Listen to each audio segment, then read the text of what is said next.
action.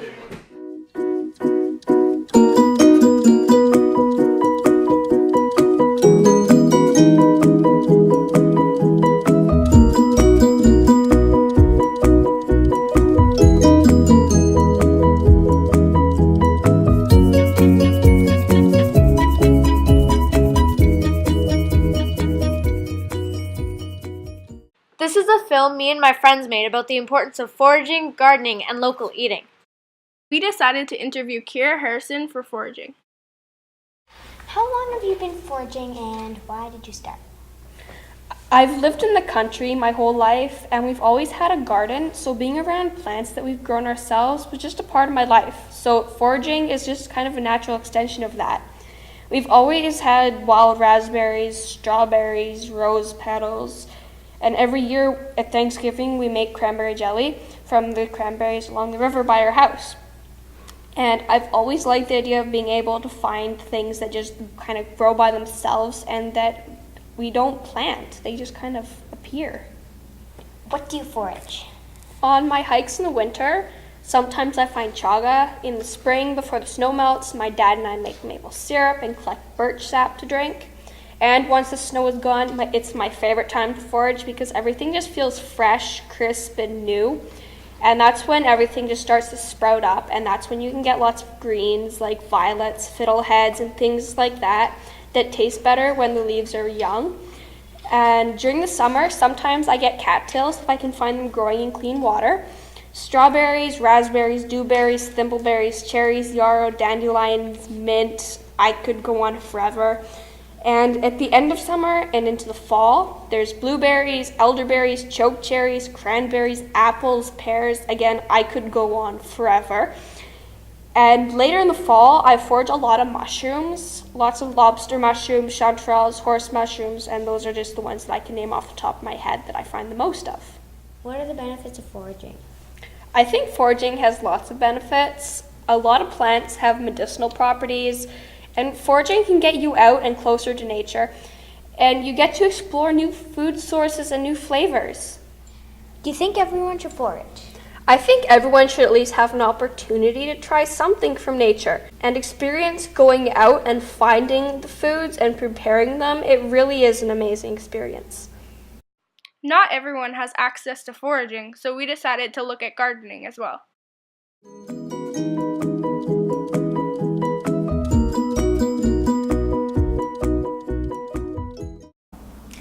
So I would say in the biggest way that I practice sustainable living at home is probably through food and what I consume.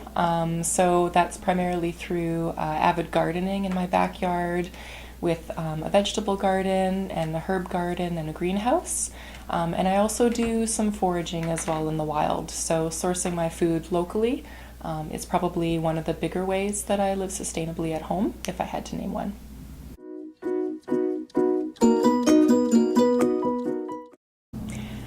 It's really hard to say because it depends on the season. The majority of the food that I purchase in terms of fruits and vegetables in the winter season definitely comes from the grocery store or things that I have been able to save from the fall's harvest. But in the summertime, I would say I rarely see myself going to the grocery store for the majority of my produce. And in the fall time, I also do some hunting, so it would be hard to really quantify it in a percentage term. But seasonally, I certainly don't see myself going to the grocery store very often in the summer and the fall, except for just some grains and other staples like that.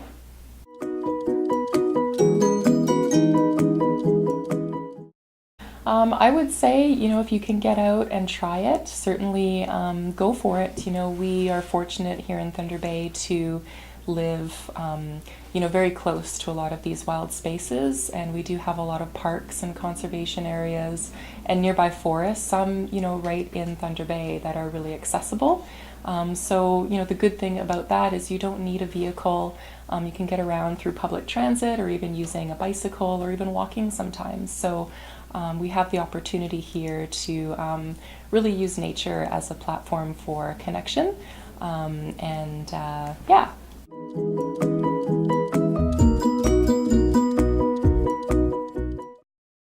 Well, there are some options. So if you're unable to access a garden on your own property, there are ways around that. So community gardens, there are definitely large organizations in Thunder Bay that offer community garden spaces. So that's one way to access community gardening or gardening in general. And otherwise, if you're unable to do that too, you can certainly go to the farmers market locally and support local farmers as well.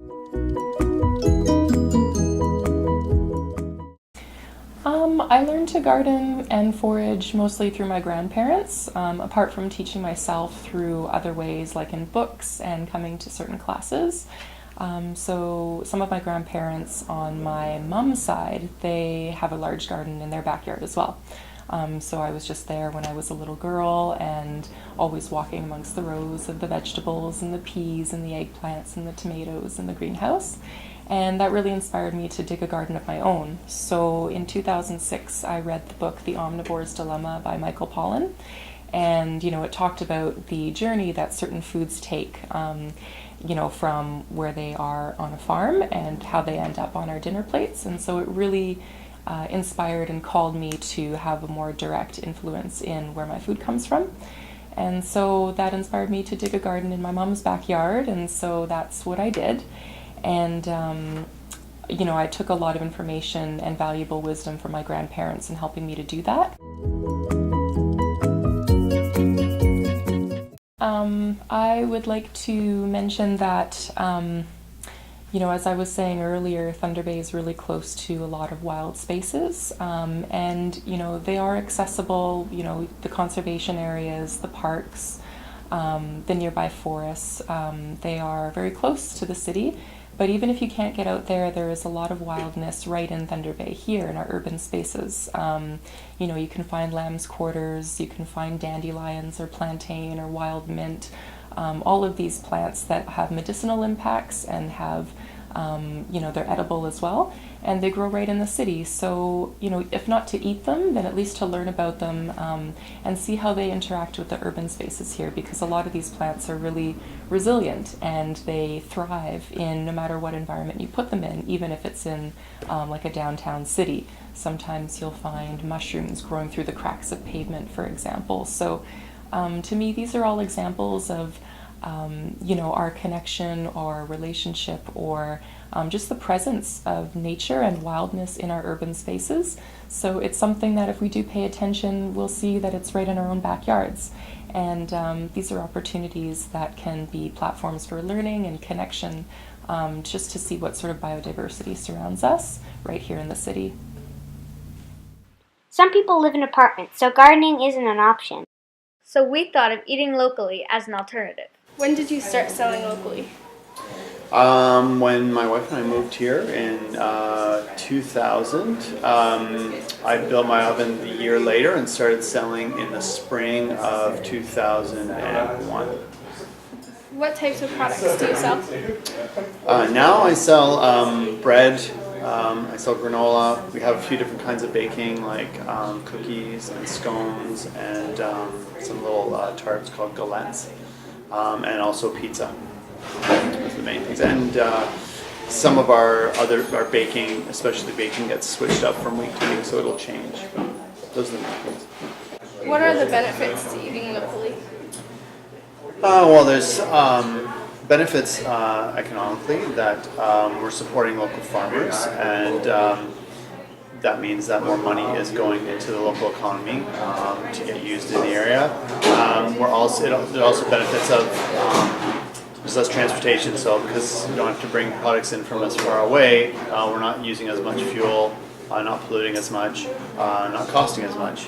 And then there are health benefits too. By the fact that I know who the suppliers are, then I can know what their practices are, and I can choose from among them and choose the ones that are best suited to what fits in with our values and philosophies here. Where do you get your supplies? Lots of different places. Most of the flour I use is grown locally. It's grown in Quebec Falls by Jeff Burke, Burley Creek Farms. And then I get like some of my pizza toppings, for example. Some of them are local, and then a lot of them come from that I buy locally, but they'll come from other places. So, for example, my mozzarella is I buy it locally at Agostino's Deli, but they'll bring it in from Toronto somewhere. Whereas the Gouda that we use is from the Thunder Oak Gouda farm close by. So it's kind of a mix thing. We try and get as much as we can from our local suppliers and farmers, and the rest we source from local distributors. Do you think everybody should eat locally? Well, I mean, I think it's a good idea to try and source locally as much as you can. Some people aren't able to do it. Either there's not enough products in their area, or maybe they live, like, you know, here in Canada, we have a climate that isn't really conducive to growing everything. So either you need to really restrict your diet sometimes, or learn to eat seasonally and eat when things are in season.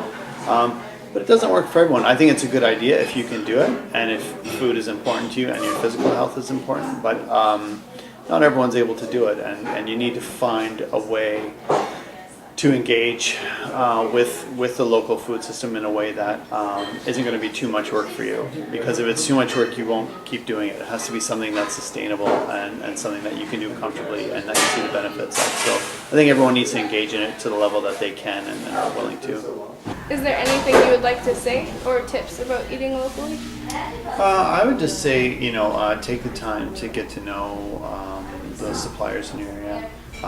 Going to the farmers market is a really good way to get to meet the people who actually produce what they sell. Or if possible, you can visit local farms as well, and local places that do business. Sometimes either they'll have tours available, or you can go see them individually if you're really committed to getting some. As you can see, local eating, foraging, and gardening aren't just good for your body, but are also good for the environment and the economy. We hope this movie inspired you as it inspired us.